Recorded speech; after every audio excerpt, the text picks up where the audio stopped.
Tena nimerudi kwa mara ya 10 na something.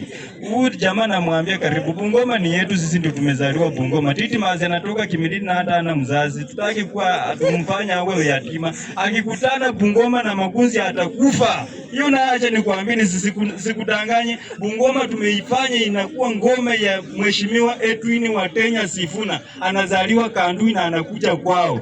Wewe shughulika na vitu ya Kimilili. Ukigawa tao, after kugawa, Didmus anatangulia kugawa, atagawa tutakuja. Hiyo ni fair kuona Sifuna. Acha nikwambie kwa hiyo taarifa. Na kitu ya pili, timu sahi anasema Sifuna tosha. Na timu ndiye ameinvest Bungoma County. Wewe hujui historia ya Bungoma.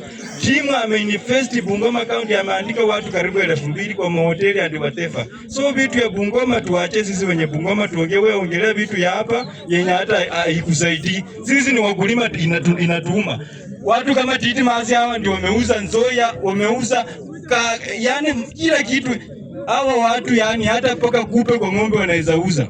Hawa watu ni shetani bwana. Msisema ati sisi tuko tuta mpaka avocado kwa mtu mnapiga bei muuze. Nyinyi serikali gani?